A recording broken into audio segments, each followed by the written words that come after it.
Hey, if you're pregnant over 40, I have just the community for you. It's a private community away from Facebook where women just like you come together to meet and support one another during pregnancy. To sign up for the waitlist, go to over40fabulousandpregnant.com/waitlist and be the first to know when the membership is open. I can't wait to see you inside.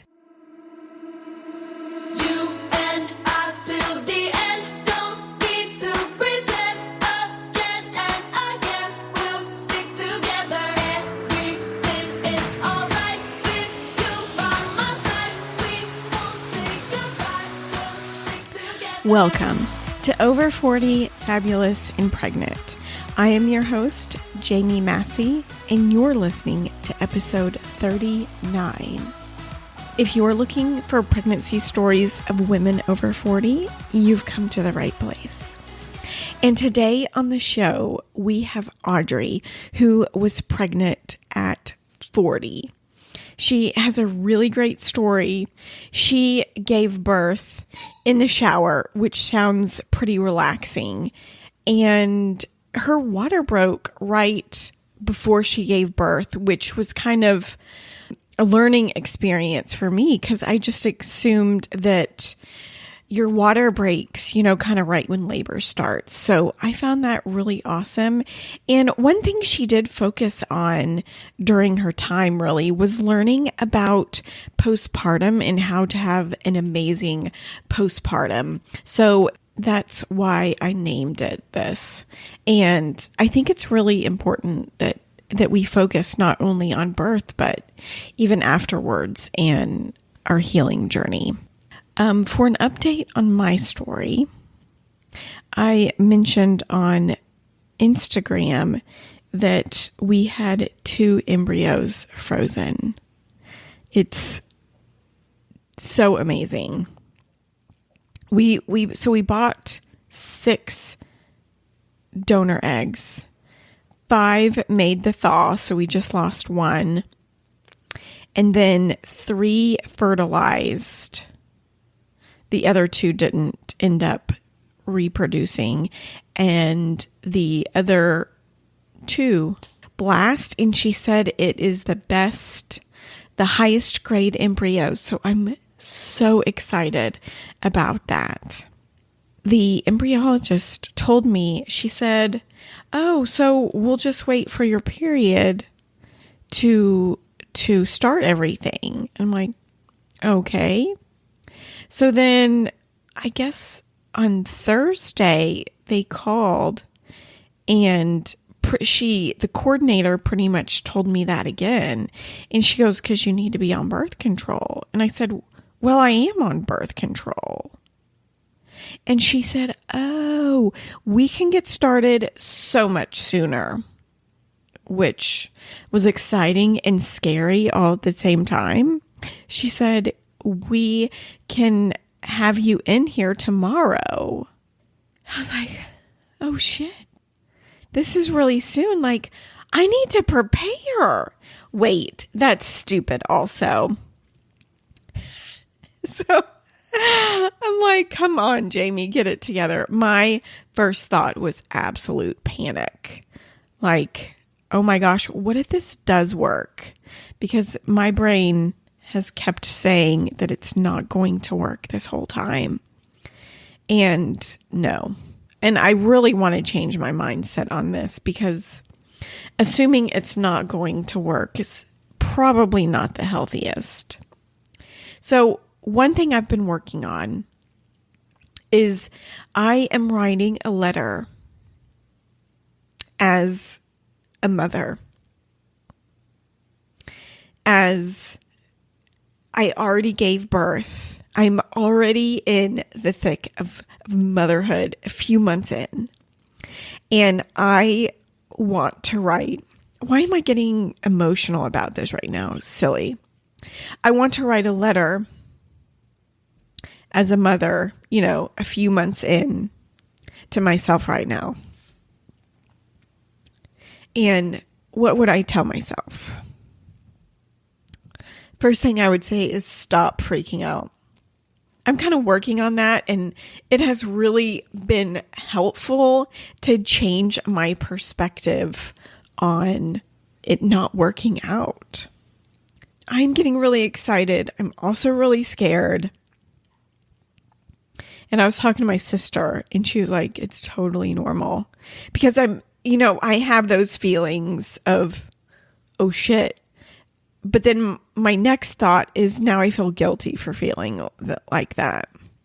I'm trying to not be so hard on myself. I'm really starting to kind of calm down and be really excited. And our transfer. So with that appointment, I have been approved to start medicine. And we're starting the estrogen or whatever, the pills, which is actually really nice. I was so excited. I'm like, yay, I'm taking pills and not shots. So that was nice until, we have an appointment in 2 weeks. So I take the drugs for 2 weeks, and so they can check on the lining of my uterus. And then I believe the really great part happens with the really big shots of progesterone. Yay. You know what? I can't wait to complain about that. I really can't. So that is what is going on with me. Sometimes I kind of have to process all of that. And then I'm like, oh, I need to share it with everyone. Bear with me through these times. I am going through a lot of emotions, and I know we all kind of do. Let's get into today's episode. I can't wait to share Audrey's story. So Audrey, welcome to the show. Thank you. Thank you so much for having me. Before we get started, would you like to tell a little bit about yourself?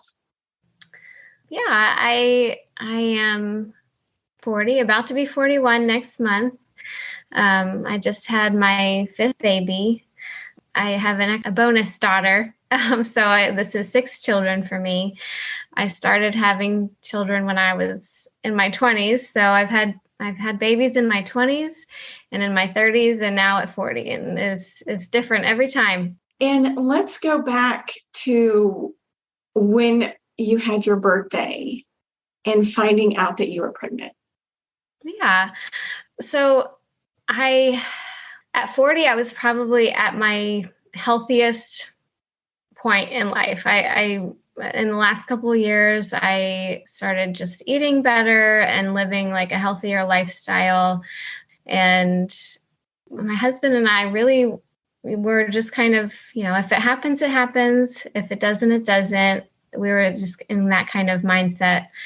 And I turned 40. We went to Miami to celebrate my 40th birthday. And a month later, found out we were pregnant. So it was a good vacation then. Yeah. And were you just late on your cycle? Is that what prompted you to take a test? Actually, we were on a family vacation in Utah, and we had just gotten there. And I think on the 2nd or 3rd day, we went on a big, long hike. And I came home and I was absolutely exhausted. I took a bath and went to bed.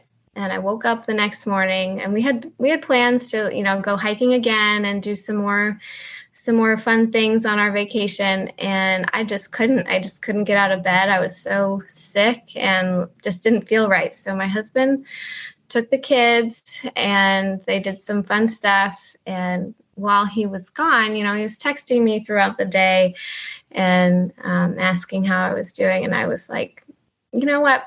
Maybe this is like altitude poisoning or what. There's something that happens when you're like in the mountains that could have been what it was. And I thought maybe it was that. And I said, well, but maybe just get a pregnancy test just to be sure, because I was nauseous and just not feeling right. So he came home from the day with the kids, and he didn't have a pregnancy test with him. I think he thought I was kidding. But I was like, nope, you got to go. You got to go back. You got to go to the store and go get me this test. So he went, he got it, and I took it right away. And actually there were 2 lines. and one was really light. And I was like, so I must be pregnant, must be really early on.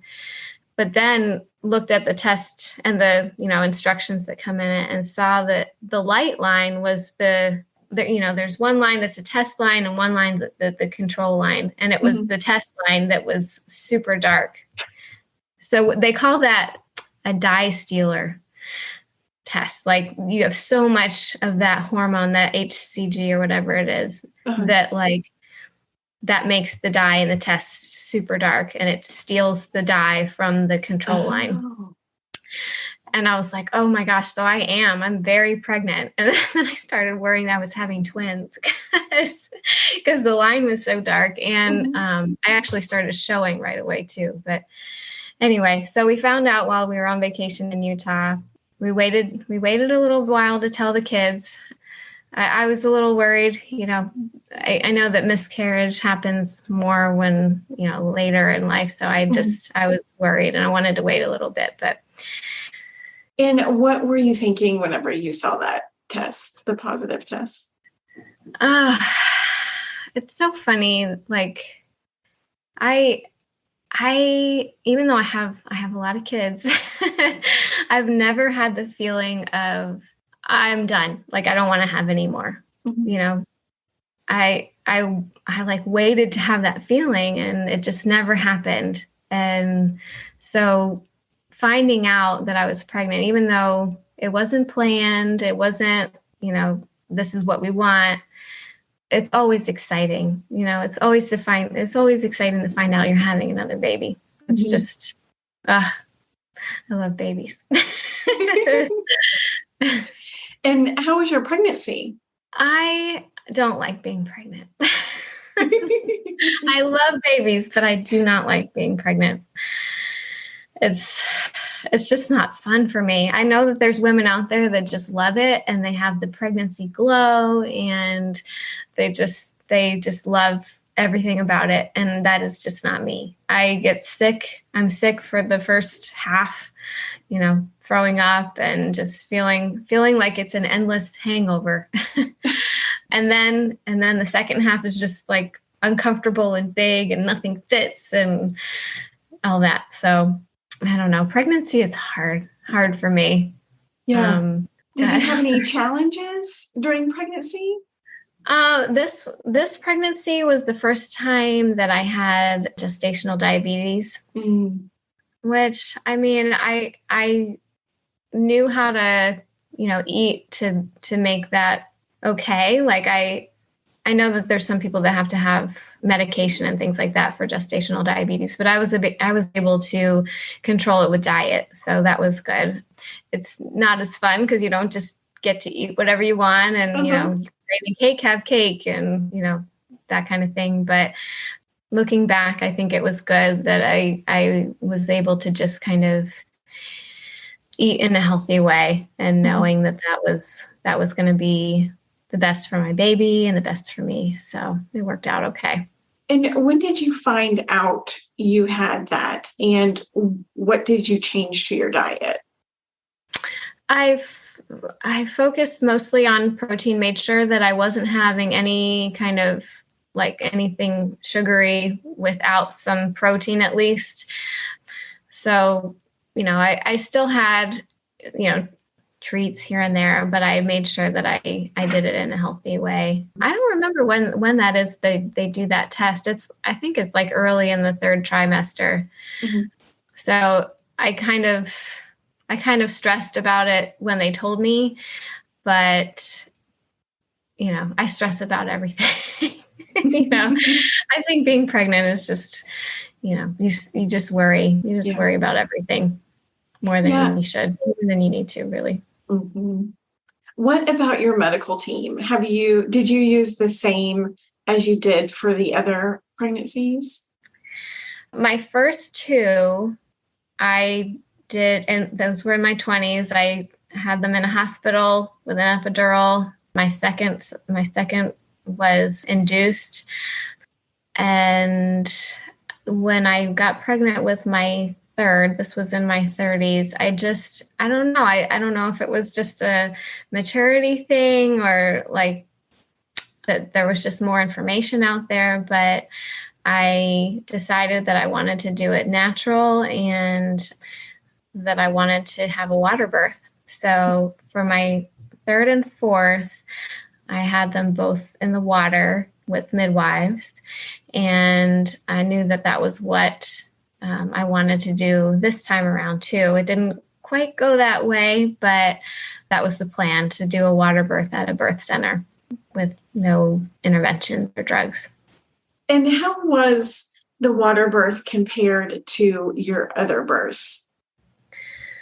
Amazing. It sounds great. I mean, it really is. I mean, there's something about being in the water. It's calming. I mean, it's an intense feeling regardless. Mm-hmm. And I think the water is just very soothing, and both soothing for the mother and the baby. So I highly recommend it. It's just amazing. Yeah. And so you used the same midwife from your water births for this one? The same group. I mean, okay. They can't really promise you which midwife you're going to have, because there's, a few of them, and whoever is on call is who's going to be with you. But I did know the one that was with me this time. So it was nice. Yeah. That's fun. And I believe you found out the sex of your baby this time. I did. My husband didn't want to find out with the others, but I kind of put my foot down this time. I was like, I really want to know, because our last two were girls, and I'd saved some from their baby and toddler years. I'd saved some clothes and some things just in case. And I just wanted to be prepared this time around if I was going to need to. I really, really thought that we'd be having another girl. I really did. It's just funny how that kind of stuff works out, because with both of them, I thought they were both boys. So funny. My intuition is completely off. Well, take us back to that day whenever you found out. Oh, it was just, I think my husband had COVID actually. Oh, and he was in bed, and I went that, well, I guess I found out that, well, the doctor found out through a blood test. Like when you're of advanced maternal age, you have to have all these tests done, and more so than when you're not. And so we had like whatever blood tests and whatever tests done we had to have.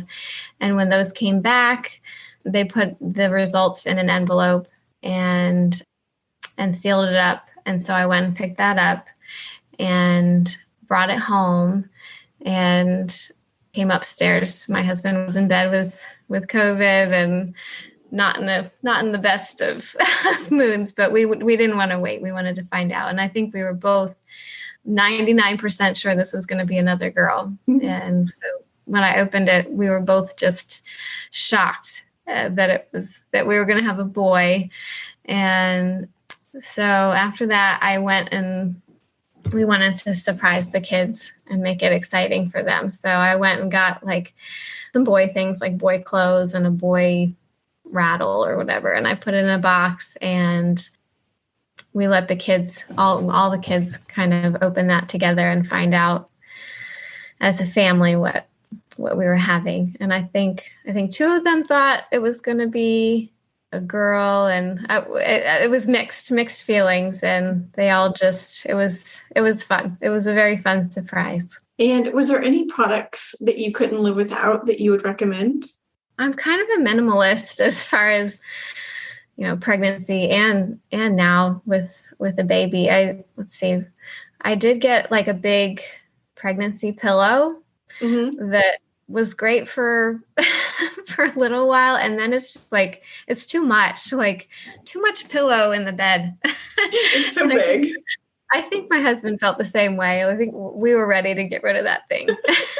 And of course the kids fought over it. They wanted the big pillow. But let's see what else. I took Unisom to help with nausea and sleeping at night. That was really helpful. I had never taken that with any of my other pregnancies. So sleeping while you're pregnant is hard. You think it's going to be hard when the baby's here. I could sleep like a baby now. I could sleep really well now if I could. But pregnancy is it's so hard. Like, is it hard to get comfortable? It's hard to get comfortable. You have to get up and pee so many times at night, and the baby's kicking. As soon as you lay down, the baby's kicking because it's not getting rocked to sleep while you're moving around. So yeah, that's one of the hardest things for me, is just knowing I'm not going to have a lot of sleep once the baby's here, but you really can't get the sleep when you're pregnant.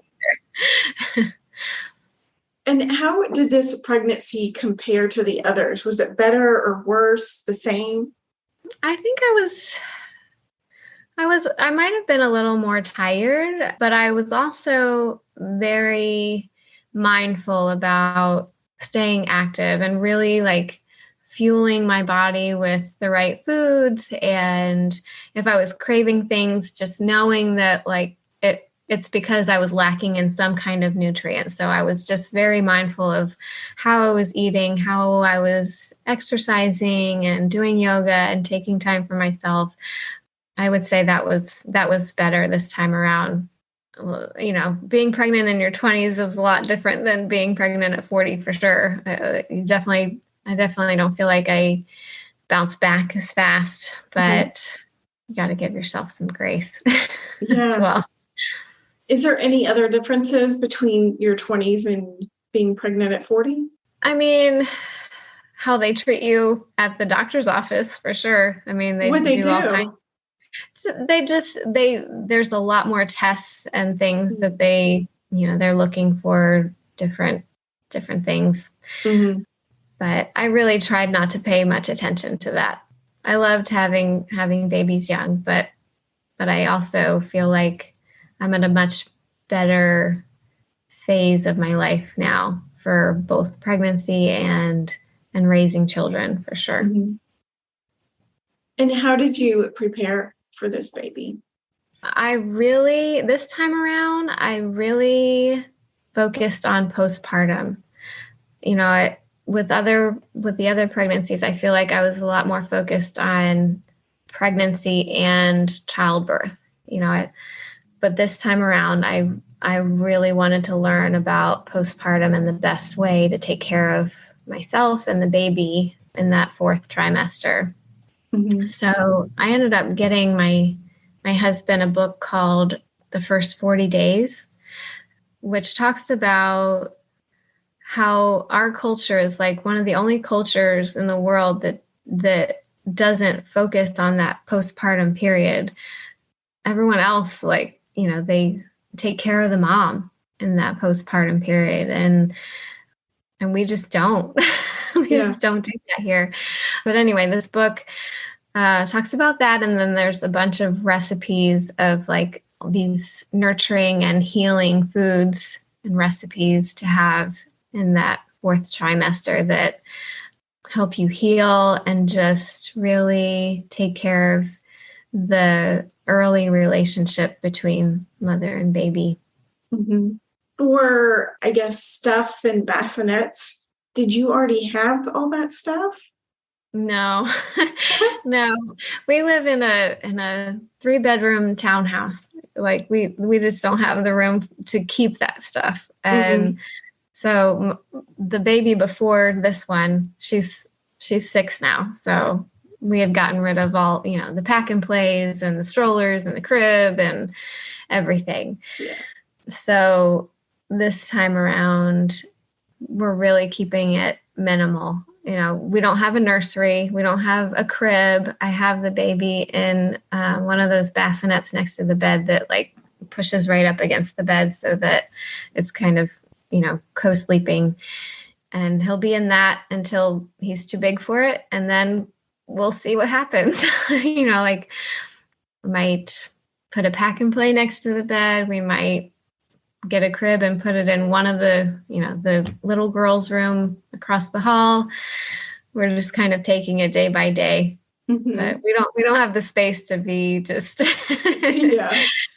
getting all the things. And what about cravings? Did you have any? I don't think I had any crazy cravings. There were things that I didn't want, for sure. I love coffee and I love red wine. I didn't want anything to do with them. I didn't want to smell it. I didn't want to be anywhere near it during my pregnancy. That's so funny. That's interesting. Yeah.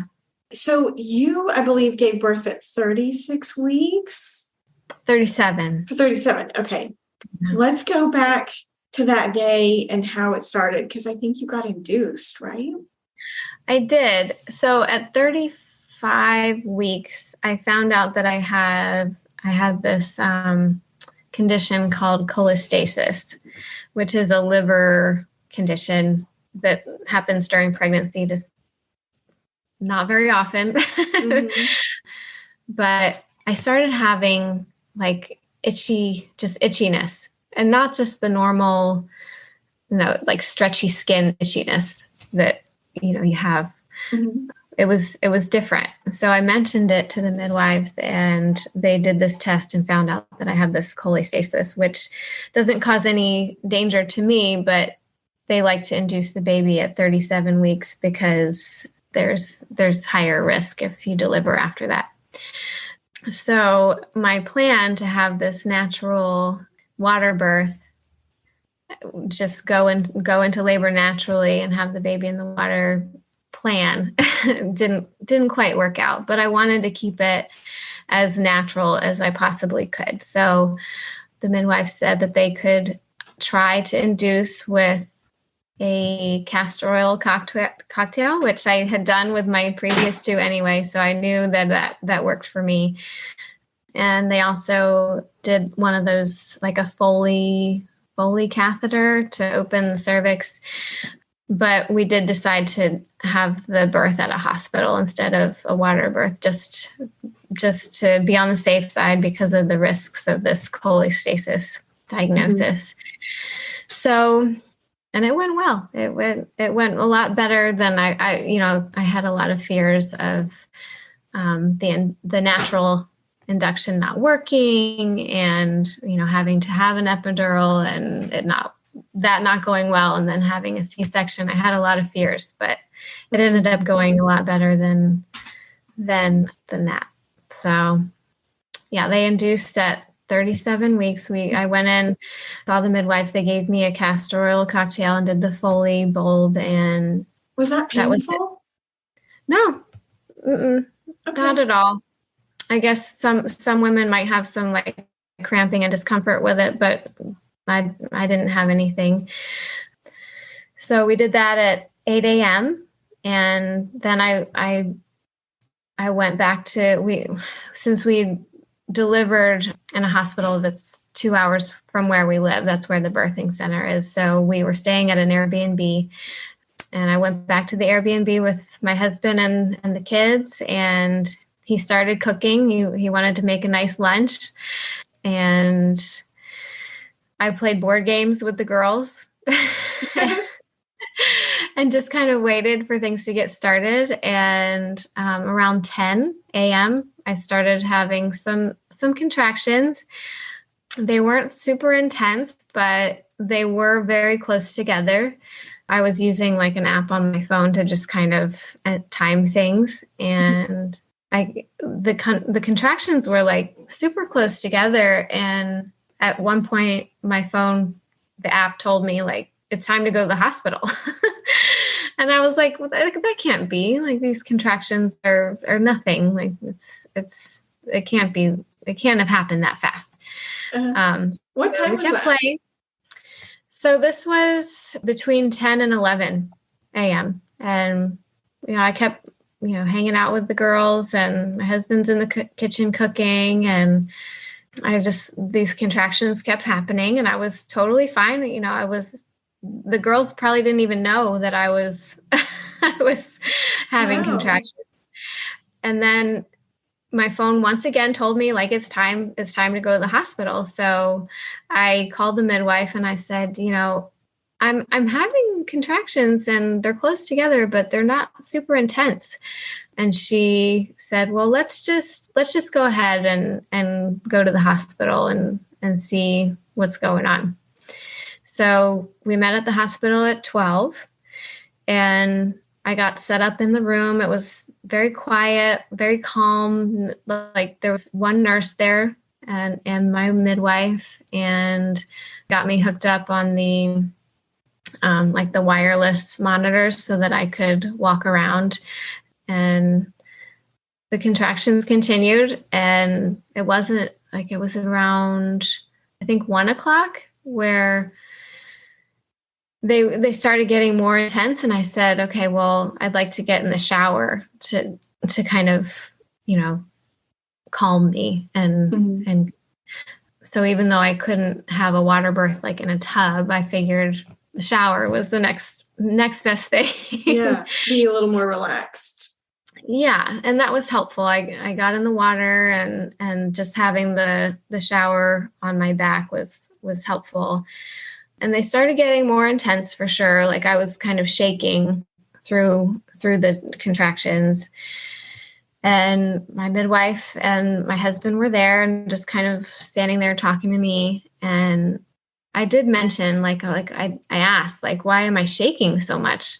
Because the contractions, I mean, they were strong, but not intolerable, And the midwife told me that's when you're in transition, that's happening. And when you're in transition, that's the real deal. That's like, things are happening. She's like, yeah, this baby's coming. The baby's going to be here in, 20 minutes, maybe. So let's see. At that point, like she asked me if I wanted to stay in the shower, and I did because the water was really helping. And she put some towels down on the floor, and I got down on my hands and knees, and my water broke at like 1:30, and baby was out at 1:43. Wow. So it happened really, really quickly. It didn't feel quick like when I was in it, Yeah. But it really did. It happened really fast. And you were induced at 8, baby at 1:45. Yeah, 8 a.m. with a castor oil cocktail. Yeah. And your water broke at 1:30 and baby at 1:45. Yeah. How interesting. Is there a reason why your water didn't break earlier?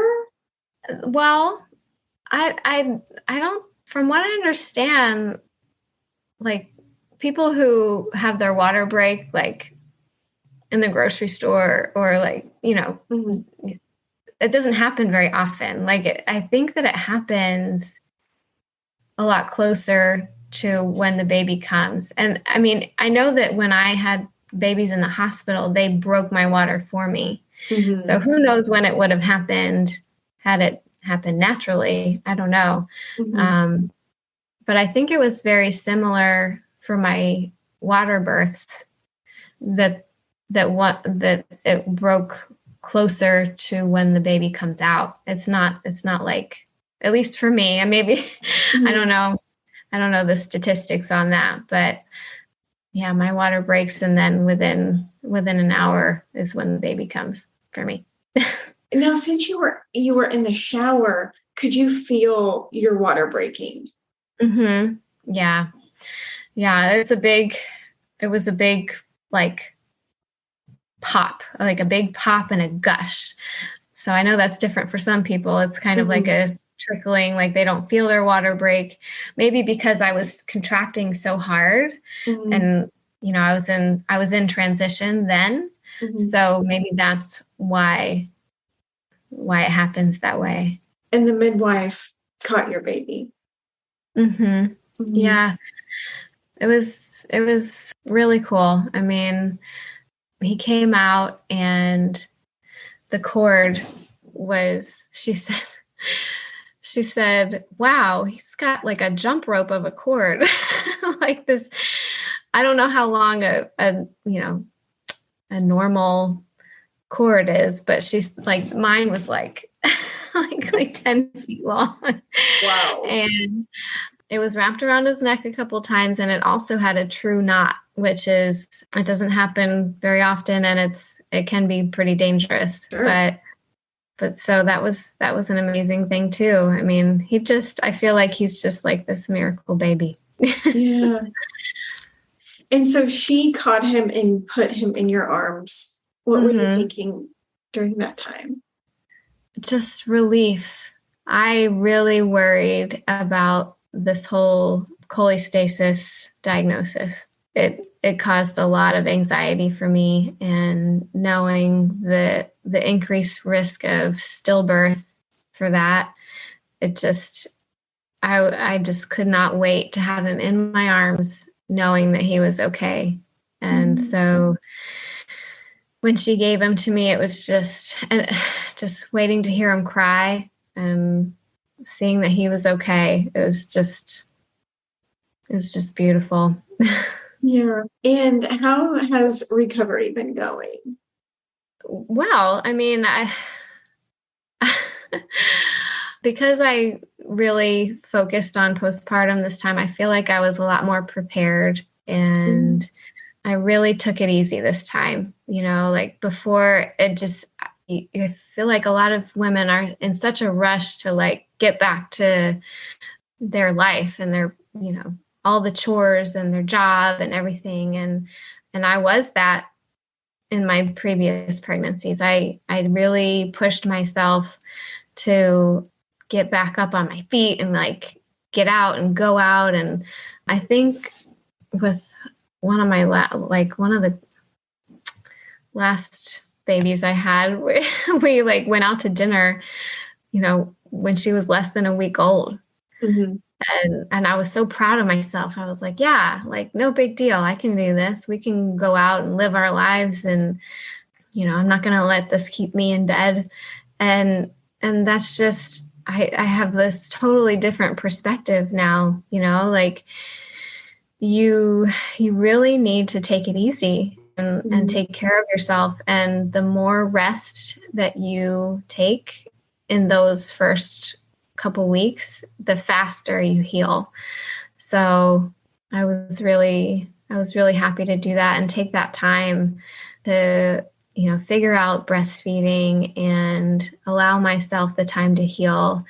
And that was just a really positive thing this time around. And my husband was totally on board for that. He, fixed me these awesome recipes out of that book I was talking about, and kind of just really took care of me. And I think that things went so much more smoothly because of that. Can you describe a meal or two that you had from that book? Yeah. So the book talks about how you should have like everything warm, like no salads, no ice water, nothing cold. Like you should have all these like warm, comforting meals. So there's a lot of like stew recipes with just very easy to digest foods so that your body can focus on healing rather than like digesting all these, all these foods. So it's easy to digest. I think like my favorite thing he made was like this couscous with vegetables and like a soup with some meat in there for protein, and it's delicious. And I think he made enough to last for like a week. So I had that every day. Yeah. It was wonderful. And did your symptoms go away after you gave birth? Symptoms of that cholestasis? Yes. Yeah. And that's what they expect. It's just this weird pregnancy thing that happens to some people. I had never had it before, but I guess once you've had it once, you're a lot more likely. I don't know the exact number, but yeah, you're more than likely going to have it for following pregnancies. And how was breastfeeding? It went really well in the beginning. We're having some challenges now at 3 months. I don't know. We're still trying to figure it out, like, is it a supply issue? Is it, I do pump, and I was giving him bottles here and there of breast milk, and he might prefer bottles just because they're easier. The milk comes out faster and he doesn't have to work as hard. So we're figuring it out. I'm pushing through. I really want to give it my all and just make sure that I can continue as long as possible. My goal is a year. So we're going to figure it out together. And how has this breastfeeding journey been compared to your other kids? I feel like it's different every time around. Every baby's different. And it's just funny how they kind of throw you for a loop every time. It's funny because my first, I feel like, was the easiest. I didn't have any challenges. Like, just she latched right away and everything went smoothly, and I never gave it a second thought. Didn't worry about anything. Never thought twice about my supply. Didn't worry about what I ate. And then my second, he had terrible reflux, and looking back, maybe he had a tongue tie, and I had a very fast letdown. So all three things just kind of like threw us, and I ended up giving up, and I put him on formula. And then my third and fourth, they did well. I think my third maybe had a tongue tie, but we pushed through that and just kind of, that was the first I'd even heard of a tongue tie being a thing. Mm-hmm. I feel like sometimes there's so much information out there that it's too much. It makes you think too much about it. Third and fourth did okay. We might have had a tongue tie in there and made it through that. This time, like I said, it's just, he did well first couple months. And then I don't know I guess, in the beginning, you're kind of engorged and you have all this milk and it comes out fast. And then once your milk is kind of regulated, that's when he might have started feeling like, well, I have to work for this milk. And I think that's kind of what's throwing us off. So, all I can say is it's a challenge. And if you can push through, great. If you can't and you got to get formula, that's great too. Whatever you got to do to keep your baby happy. Are the midwives helping you, or are you just researching and trialing and error kind of thing? They are definitely more helpful, I feel like, than the pediatrician. I feel like pediatrician is just kind of, they only have us 15 minutes to kind of tell you what to do, and they don't always listen and ask the right questions. The midwives are a lot more helpful, I feel like, but we live 2.5 hours away from my midwives. So I don't feel like I can just make an appointment and show up when I'm having issues. So I am doing a lot of research. I have found this amazing podcast that has helped me through breastfeeding for sure. The Milk Minute. Oh, that's a fun name. Yeah, and they are great. I mean, they're two ladies that they have the best time, and they're funny and just really helpful. They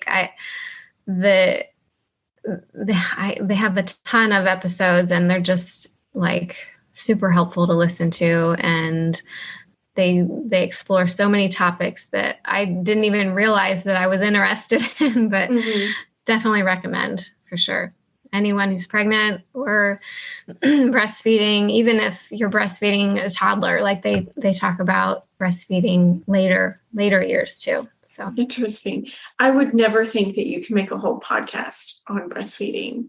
Oh my gosh, the things they talk about, and I've learned so much. Yeah. That's fascinating. Shows how much I know.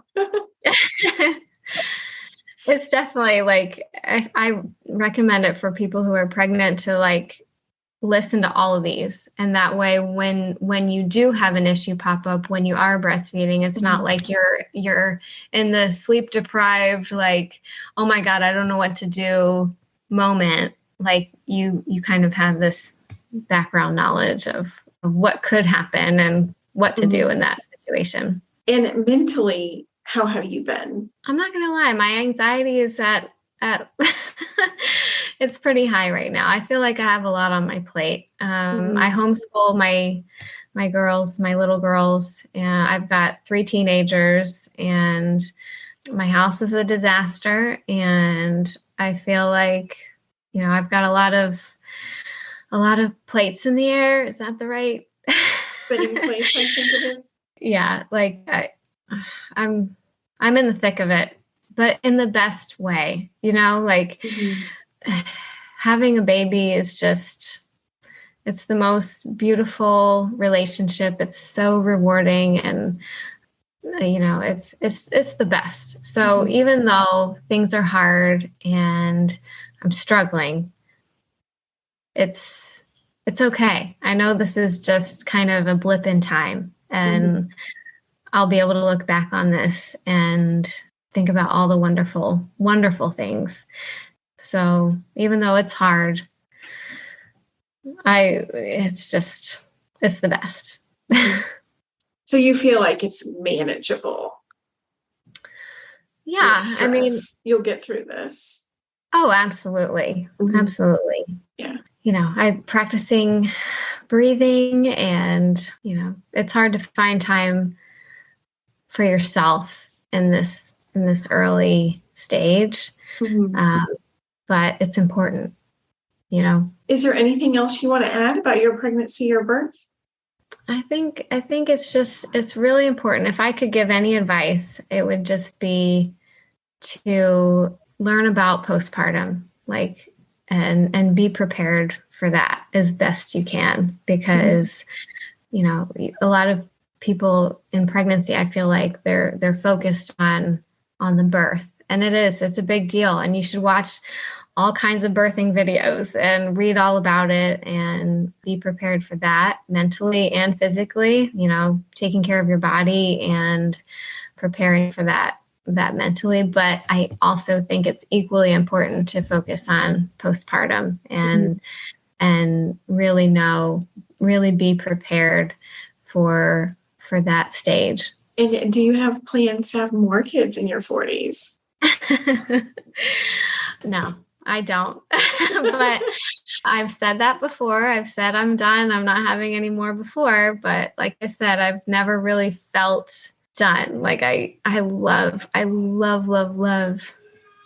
being a mom and having babies. But I think with 6 kids and my oldest just turned 18. So I feel like my next one will be a grandchild.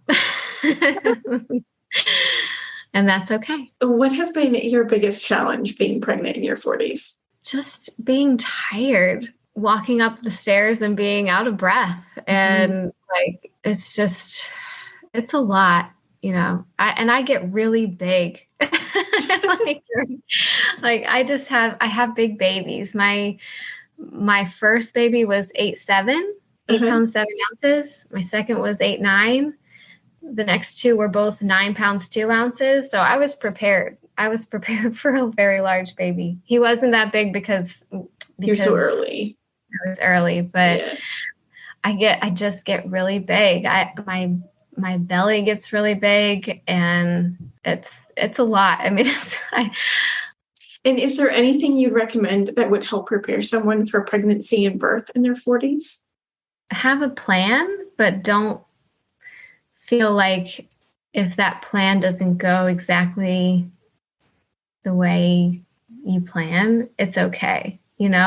Have something in mind for what you want, but also be open to it not going exactly that way.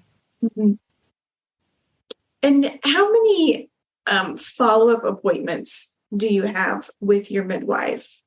Someone else said that she had 6, and I just wondered if that was the same for you. It maybe could have been, but with me living so far and it being my 5th baby, I think they were like, if you want to come, you can. But for me, I just don't feel, I didn't feel the need. So I did go, we stayed at that Airbnb close by for a few days after the birth and did go back. I think if I wanted them to come visit me, they would have done that. And then I did go back at 6 weeks. But I mean, I think it's different because I live so far. You know, I'm curious about it being so far away. Was this a birth center that you just loved? It was kind of an insurance thing. There is a closer birth center that we could have done a water birth at, but it's in Georgia and they didn't take our insurance. So we decided to go to Charleston, and we planned for that. You know, we planned to have a place to stay for like around the time of the birth. So, you know, that was kind of stressful, but it worked out. So, and what advice would you give yourself when you were pregnant if you could go back? I wish that I could not stress so much. I mean, advice, it's easy to say, like, don't stress so much, knowing how things turn out. But, you know, I think it's really important to take care of yourself mentally and just, you know, do some yoga and do some breathing exercises and prepare for the stress. You know, like just have some tools in your toolbox to, you know, really bring yourself back to baseline. I'm in the thick of it right now, and being in this sleep deprived stage, it's difficult. Yeah. And where can our listeners find you on the internet? So I love Instagram. My account is HHI Tribe, and I love to share a lot in stories. I share a lot about homeschooling and just mom life. So hopefully I can meet you there. Audrey, thank you so much for sharing your story. And thank you so much for listening. I hope you have a great week, and I will see you next Monday.